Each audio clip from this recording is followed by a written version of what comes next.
Hey everybody, my name is Ed. Okay, so we're going to do another trade review, and today we're going to do Hellboy Volume 5 Conqueror Worm by Mike Mignola. Mike Mignola has been around for some years. He's done work for Marvel and DC back in the 80s. He's done work in Hollywood doing like concept art, and design, and storyboards and things like that. He's worked on the Francis Ford Coppola version of Dracula, and he's done stuff for Disney's Atlantis, and he's done some other movies that I can't think of right now. I have seen the first two Ron Perlman Hellboy movies. I think there was an animated series or animated DVD that came out a few years back or several years back. There's the Hellboy reboot movie that came out this year, being 2019, and I haven't seen that, um, but I have seen the other two. I remember liking them when they came out, um, and this is pretty much I guess, the 25th anniversary of Hellboy. So I've kind of gotten re-interested in the character. I've always known about it, but I've never been really into it.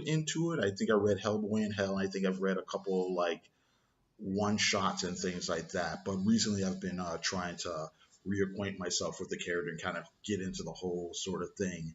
Um, I'm not too sure what uh, Mike Mignola's contract with Dark Horse Comics is. I don't know if it's a thing where he owns the character outright, and if he wanted to, he could take it to whatever, let's say Image Comics or Dynamite or something like that, or if it's one of those things where he's kind of a co-owner, and he gets X percent of it, and the company owns Y percent or whatever. But it is pretty interesting, because um, he's been with Magnolia's been with Dark Horse for all these many years, and it seems to be a good relationship.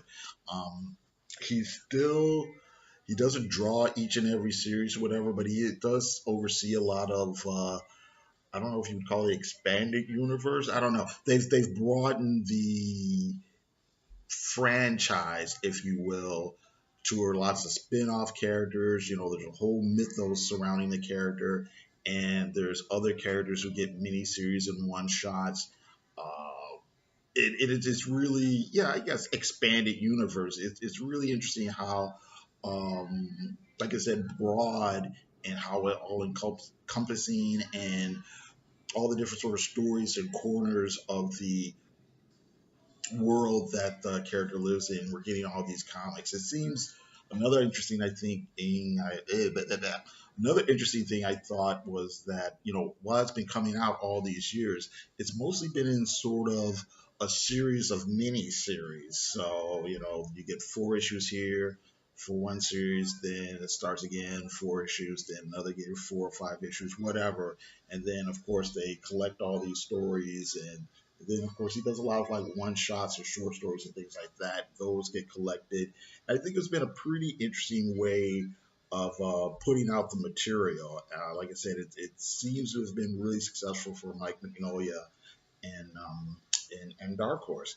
Okay, so the premise of Hellboy is that during World War II, the Nazis were trying to conjure up a demon or the devil or whatever to help them win the war, and all they were able to create was this sort of baby demon. The Allies show up and foil their plans, and they end up raising the little devil baby like a normal boy.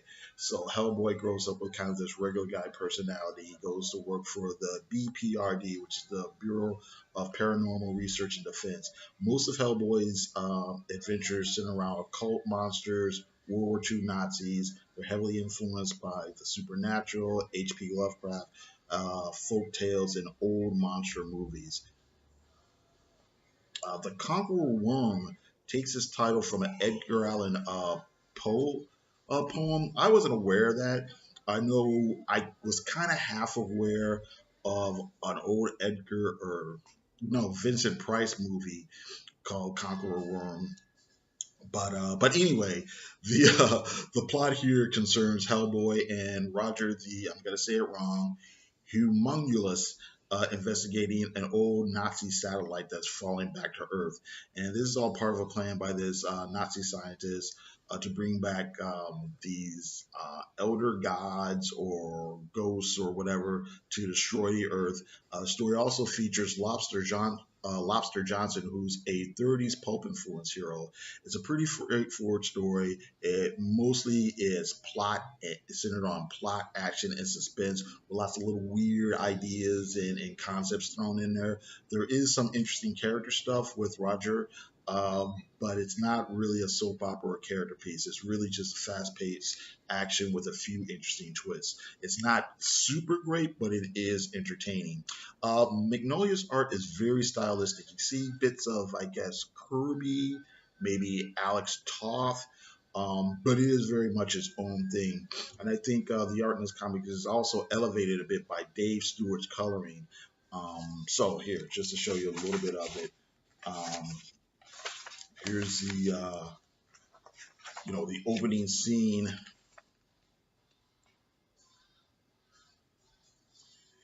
You have this whole thing where this is actually a good example too of Magnolia storytelling. Just just solid, not super fancy panel layouts, just very solid and straightforward, but it tells a story. It's pretty interesting here too how the colors are all mostly these kind of muted blues and grays, and the only color you see here are the the lenses on Lobster Johnson's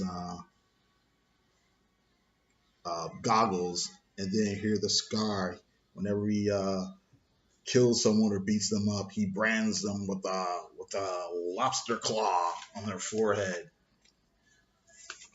And here, here's some more sneaking into the castle with him and some U.S. soldiers. Again, it's all done in shadow, except for little bits of color here and there. And then when the action starts, then everything lights up with yellows and oranges and stuff. Castle blows up here. Uh, there's a similar scene like that where Hellboy and Roger are going to the old castle, and they're being led there by this woman who's part of the Austrian police. But they get ambushed.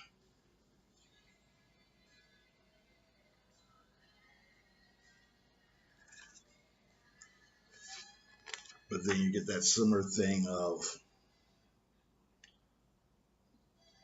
there's machine gun fire, and it's all red, orange, and yellow. You kind of feel the heat and whatnot. Let's see here. I won't give that away.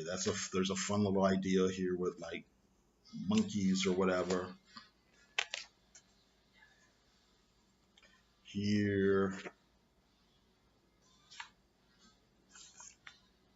pretty cool layout.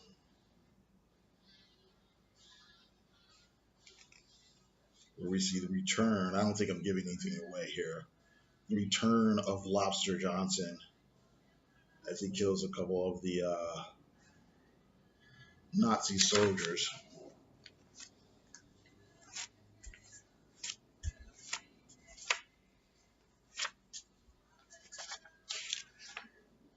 Here's a fun fight scene here. And that's another thing we can see, like I said, the kind of Kirby influence of just big punching and smackdown. And it's just really straightforward and bold there. Uh,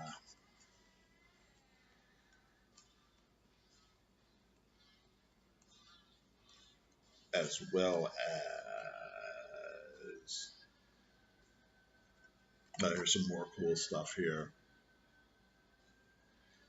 with Frogman and weird alien agent energy flying around the old castle. Again, just to give you a little taste here of what the art looks like. All right. So let's see here. So like I said, I've been trying to get into Hellboy recently. So I do have the first five volumes. I got one, two, three, four, and five. I've read the first three. I kind of need to reread three again. I haven't read four yet.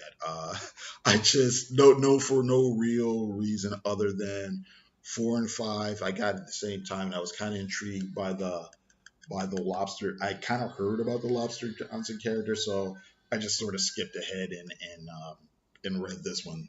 So here we go. So all right, so that's actually it. I've got to thank you very much for watching. You guys all have a good day.